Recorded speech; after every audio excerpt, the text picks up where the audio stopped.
Sekendo kumpa tikupasirani zimene anayankhula Dr. Kabambe pamene anali ndi public lecturing Dzulo ku Mzuzu. Kabambe anayankhula izi. Kabambe.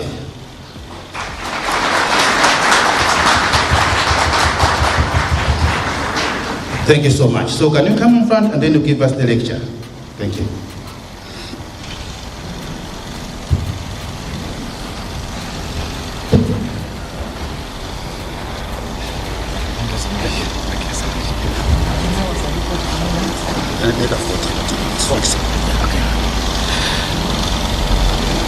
Thank you.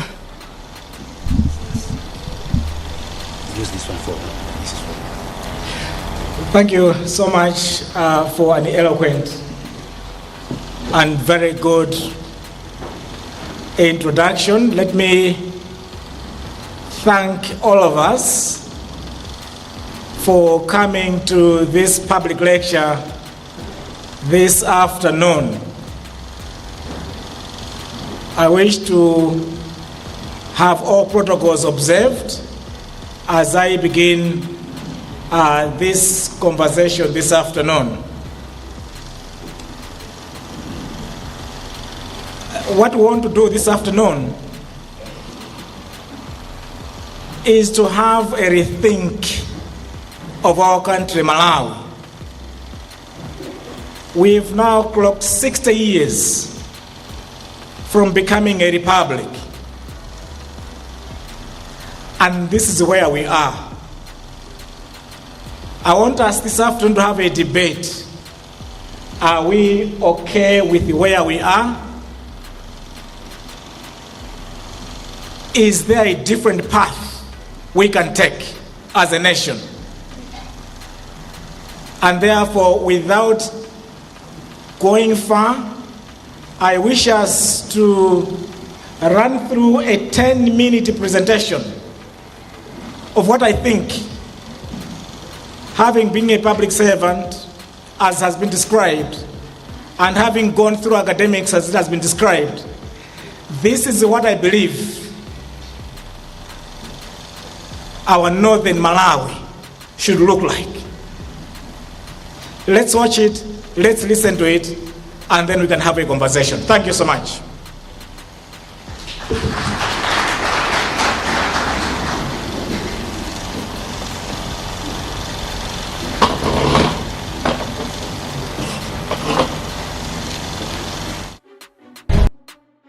Missionaries from the UK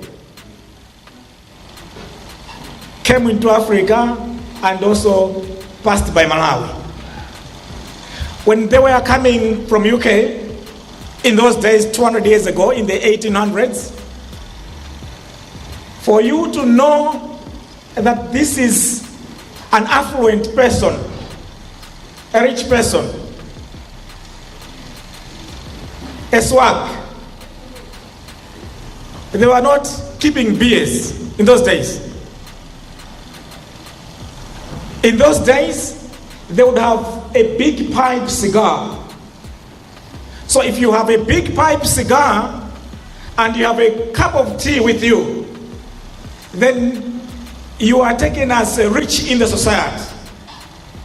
So these missionaries, as they were coming, they said, we are coming from home where there are pipes, people do smoke a lot.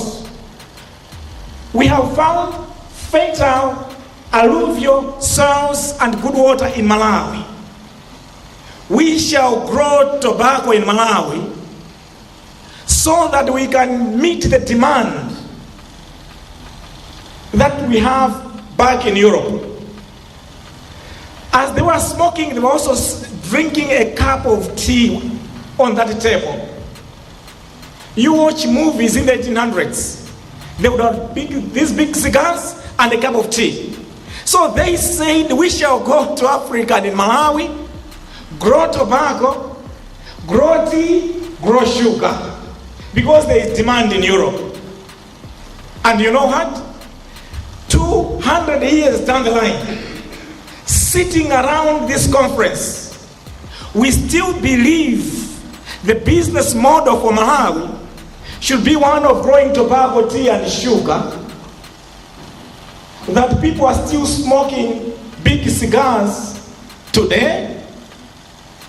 Long gone have they thrown those things away, because people are now more health anxious. So they are no longer thinking of big cigars. It's no longer a lifestyle issue. They have changed. But we are permanently stuck with the idea we shall grow tea, sugar, tobacco. People are smoking out there and are drinking tea with sugar. And our farmers who are growing these things, we shall ask them to grow maize and eat nsima.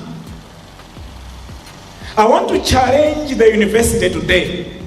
Look around. Those things are no longer there. We are living in the past as a nation. We are living in the past as a nation. Our GDP, these are the 4 things that account for almost half of our GDP. In there you have maize, tobacco, tea, and sugar, packaging half of our gross domestic product. And yet, the 3, their market have already gone past us. We should have reflected and looked again. What are the market demands out there? How do we meet those market demands? And therefore, this presentation I have done tries to think alongside that. Somebody said that just past gender, all the way to Chitipa, Karonga, Katabe, underneath our soils, there are minerals and untapped minerals. You just go past Salima Kota on the lake shore side. That whole part of the lake underneath, above there's water, and in there there's fish, but behind there's oil. These precious jewels, resources given by God, the country has not yet tapped into them. We still believe in a business model of those old missionaries 200 years ago. We shall grow tea. People are drinking tea out there. We shall grow tobacco. They are still smoking out there. And therefore, this is challenging us, that the market demand out there has changed. We too ought to change.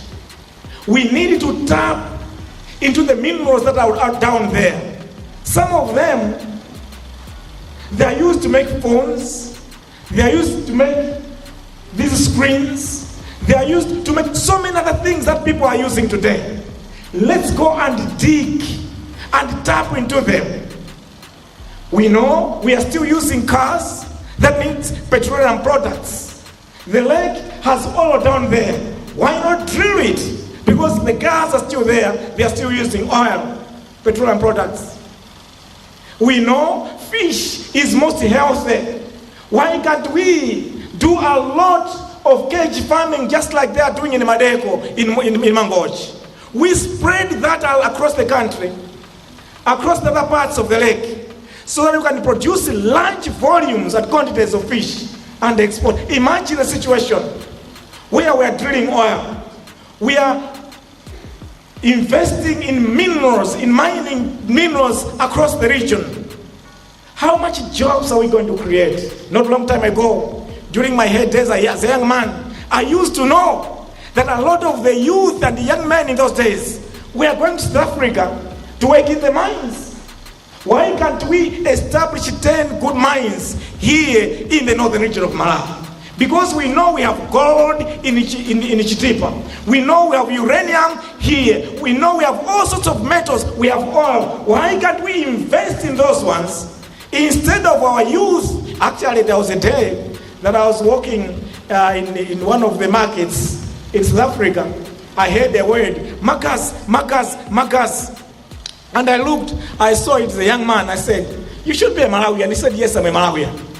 So we have exported a lot of Malawians to work in their mines, to carry heavy loads of stuff out there. Why can't we open 10 mines here in the northern region? If we do that, how many jobs are we going to create? And as I'm presenting Likoma, Ngatape truly could be a paradise of this nation. The rich and the famous of this nation, after making their money in the mining industry, after making their money in the tourism industry, after they have made their money in various plantations, they would have their weddings done at the paradise, Likoma. And we can easily turn Likoma into a paradise. Similarly, you look at Ngatape, you look at Mzimba, you look at Rumbi. We can have plantations and plantations of rubber, of cocoa, of coffee, macadamia, name them. We have a very, very good climate out there. And look at Karonga and the other Plexio parts. We can do more of rice, its milling and so forth. The cotton, we can do more of the cotton, ginning, spinning, and cloth making. Actually, even part of the cloth would have established businesses where we're just making, for instance, just uniforms for hospitals, uniforms for hotels, uniforms for whatever, schools, and we can even ship them outside the country. They will buy them all over the country. We can do that. And this is what we are proposing for Malawi to stop depending from a business model that was worth it 200 years ago. It's no longer relevant today. We must think. The country needs to think. We need to think. And the time to think is now. Because I was saying, when I was graduating my first degree, I had 5 jobs. Today, those that are graduating don't have any single job at all. The market has dried. They have to wait for 3 to 5 years to get a job. Who has the luxury of 5 years to wait? Nobody. Nobody. We need to change our mindset and think how we can move in and change our status quo. Now, changing our status quo, I want us to, you may say, maybe Dr. Kabambe, you are simply dreaming. You are simply in utopia. You are simply in your country of your own. Your mind is, you're mad. How can we get it done? So that's why in the 7-point plan, I'm saying the first thing for us to do to change is to have a bottom-up approach type of government. A small government on top, but a bigger government down there at the council level. If you go to the US today, they say that's in New York, that's in Miami, that's in Texas. They have divided themselves so much. Each of the counties, each of the states are a development hub on their own. So for Malawi, we need to make each district a development hub on its own. And at that development hub, we should look for the best person, the best mind that we can find in the country to be the CEO of that district, the best mind, and put around the best minds too to manage the infrastructure, health, education, tourism, and so forth. So if we get a fine team to deliver us, that's a starting point. You know, Manchester nowadays, Manchester City, it's a leading Premier League team in Europe. All they had to do, get a fine coach, get fine players. That's the starting point of a winning team. For us, we must get the fine CEO every district. Get the fine teams around that district. That removes this mediocre thinking of nepotism.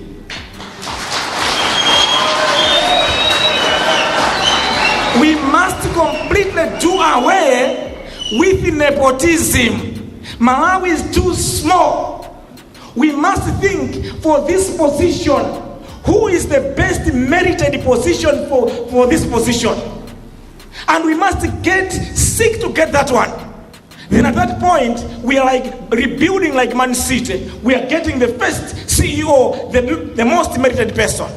We cascade downwards, we get the finest management team in place.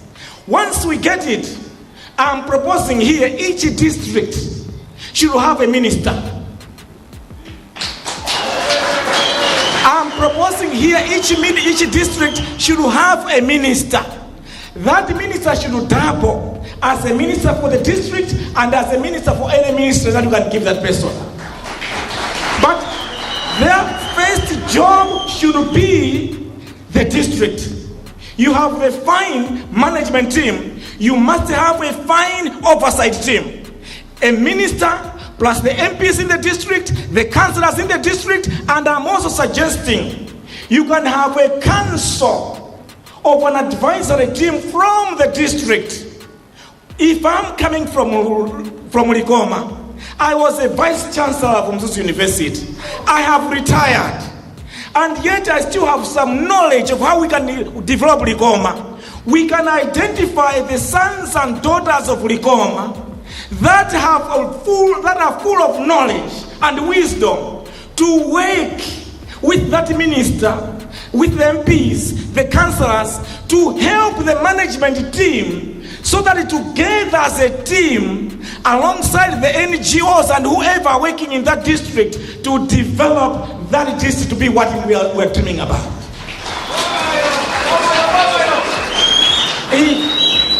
In that way, the CEO would be told, Mr. CEO, you are here.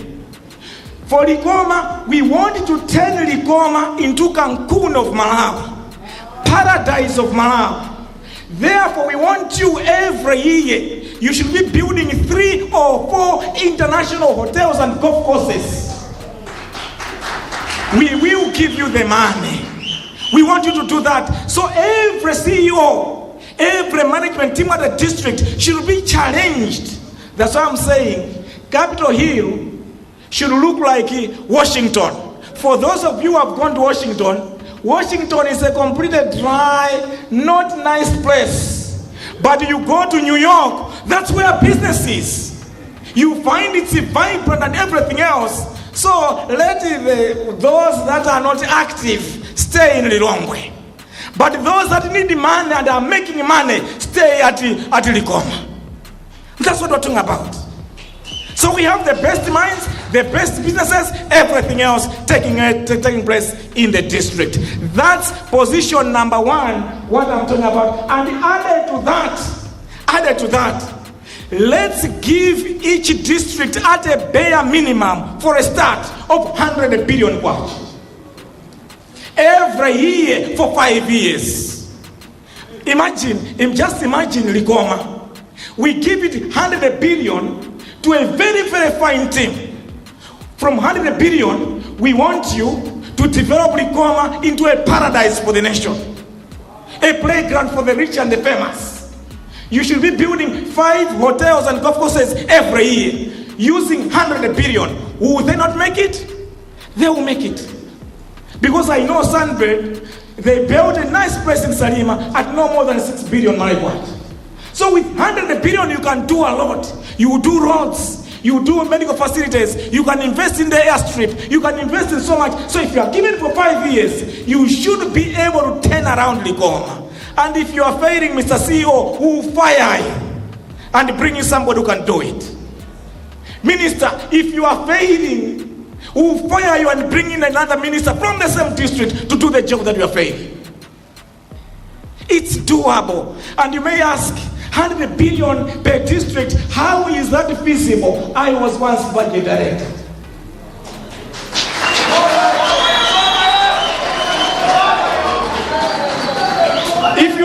If you work out, we have 29 districts, 100 billion equals 2.9 trillion. The current budget is around 5.8 trillion. So what we are saying, we will take the 3 trillion, give every district 100 billion. They will remain with the 1.8 trillion. And we can tell them, pay interest payments and everything and play with the Capitol Hill. But this 3 trillion is going down to develop our country. So for presidents like Mzimba, they have 300 billion. They can say every year we'll be allocating 20 billion towards Mombera. Every year we'll be allocating 20 billion towards developing the poultry industry and livestock industry. We will be developing 20 billion towards the uranium mine, the mining development. Another 20 billion we will take it towards that. So they can develop everything else in the district. 100 billion, 100 billion, 100 billion, 100 billion, and by the 10 or 5 years, this country has changed. And you know what? For the youth, this country has developed a lot of jobs in the mining sector, in the tourism sector, in the agriculture value addition side, and so forth, in Kabambe. It means they are going to develop that whole stretch of the lake shore by having more fish cages, by having tourism amenities around the lake, by having plantations of rubber, tea, coffee, and all those developed with that 20 billion kwacha every year. And that's the story, the first stage. So I can tell you, this is doable. This is doable. We are bringing the people, just like Manchester City. We are bringing the resources, and in that, a combination of the two, we should be able to do it as it were. The next point that I'm talking about is that of repositioning the country towards our development partners. I want to tell you this, colleagues, that when you look at the development framework from now, the first 30 years of our development, from 1964 to 1994, there was a lot of infrastructure development that the country experienced. If you ask, how did the country achieve all that infrastructure development? The trick was, let's have good relations with countries in the West. So the development, the foreign policy, I was once PS Foreign Affairs. The foreign policy was that let's align ourselves with our former colonial masters, the British. Let's align ourselves with the other like-minded countries, the US and others. World Bank, IMF came in with a lot of loans. So because we got a lot of loans and grants, that's why today we say the first 30 years of our democracy, there was huge infrastructure development. But I want to tell you, go and look at your figures. All that huge infrastructure development came out of borrowing. We borrowed our way into infrastructure development. That's what we did.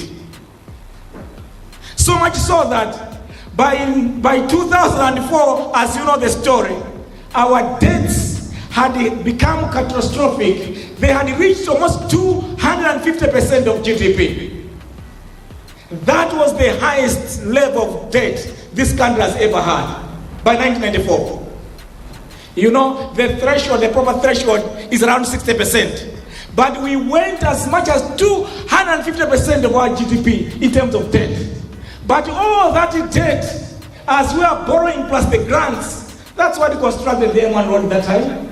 That's what constructed most of the central hospital at that time. That's what constructed most of the secondary schools at that time. That's what we used to construct the investment money at that time. A lot of infrastructure that we saw that time, we achieved it out of borrowing. Nobody should cheat you about anything. Go and look at the figures. We achieved that infrastructure development out of borrowing. And because our debts were to the roof, we could no longer borrow by 1994. All the way to 2004, there was no room, we call it fiscal space. There was no room or fiscal space for us to borrow. As a result, there was little development that happened that time. And the whole question was to fight that debt to bring it down. And indeed, thanks to the leaders of our time in those days, that because of the consistent pressure and request towards loan partners, our debt was allowed to be forgiven. We call it HIPIC. Was granted 2004. So when all that debt was forgiven 2004, we started a new chapter. And I can also reveal to you, when you look at the figures, between 2004 to 2012, there was strong infrastructure development. We did significant strides in infrastructure development. And there were two reasons that explains, when you look at the numbers and figures, that explains those infrastructure developments. Number one, because we are coming from high debts, which had been forgiven, we had stopped paying interest for those debts. So because we saved on interest payments, that money was available for development. Number one. Number two, because we had been forgiven the debts, they moved down from around $12 billion to around $300 million overnight. We were free at last. We had the fiscal space. We were then able to borrow again. So between 2004 to 2012, we borrowed another $1 billion from China. That's the one we used to build parliament, Bingu University, Bingu Stadium, and Karonga Chitipa Road, and many other infrastructure, because we had another room for us to borrow. So when you look at where have we done well, we have done well out of borrowing. Go and look at the figures. Now we are doing ABC, it's also still borrowing. But what this is saying is we need to change the mindset and focus on home growth development. We go and work in the mining sector. We go and work in the tourism sector. We go and work in the manufacturing sector. We go and work in the agriculture and the value addition. So that as growth is coming out of there, we are able to plow that growth into our development. And not wait for somebody else simply to develop for us out of grants and development and debts. And therefore, repositioning our foreign policy, it's very, very important. Of course, when you look at a household that is earning 100,000 watch, and you still have some needs around and so forth, you may go to a neighbor 2 or 3 days. Neighbor, I don't have sword, help me. They can help you today. Neighbor, I don't have this, they help you that day. But you can't go there forever, permanently. And therefore, initially, we may want to make sure that we have repositioned ourselves for that development. I want to review one philosophy during 2004 to 2012. One philosophy in terms of repositioning. We said, let's have an IMF program in place. Because by having an IMF program in place, it will catalyze other development partners to come and help us with the financing resources. So indeed, when you have an IMF program, you can catalyze other resources to come to you. Secondly, we say, let's position ourselves towards other friends and the relations around. So we had very good relations in the Middle East. We had very good relations with China and India. We had very good relations with Brazil and others. And through those very good relations, they were able to assist us. So repositioning, it simply means in the first year or two, when we have challenges, the neighbor should help us with resources. As we are developing our mining, our tourism, and our other sectors, let's maybe ask a neighbor to help us for the first year or two. Beyond that, we must live on our own. And do it on our own. And that's what the people say, economic liberation. We cannot be cocooned economically permanently. We must reject and refuse that. The third issue which I'm suggesting here, look, when you look at our fiscal policy, and I've said this over and over and over again, our fiscal policy for the country is wrong. One is what I've already explained. You have a budget of 5.8 trillion, all of it you leave it at Capitol Hill. For travel, for what? Very little trickle down to the districts. We need to change it upside down. That's the first problem. The second problem, we know we are generating only around 3.4 trillion Malawi kwacha. And yet, we want to spend 5.8 trillion Malawi kwacha. You see, it's like a household. You are getting 100,000 in a month. You have 100 million kwacha Caterpillar, where you are paying interest. You have 100,000 kwacha that you earn, and you decide, I'll be spending 1 million kwacha every month. To this month, you earn your 100,000 kwacha, you spend 1 million kwacha. Next month, you earn 100,000, you spend 1 million kwacha. Tell me, after 10 months, after 2 years, how will you be? Will your situation be better? It will be worse than when you started. And that's what we are doing as a country. Every year, we earn half of what we are spending, and we borrow half. Every year, we want to live above our means. Assuming we correct the situation, I'm earning 100,000 kwacha. I have Caterpillar worth 100 million kwacha. I'm going to spend 50,000 kwacha. I'm going to take 25,000 kwacha and reduce the debt, and use another 25,000 kwacha. Start mandazi business or another small business. Given 5-10 months this household, you will see that its debts are going down. You see that the small businesses where they're pumping in 50,000, 25,000 every month, it is growing big, and it's bringing in more income. Over time, given time, this household is going to improve. Agree with me?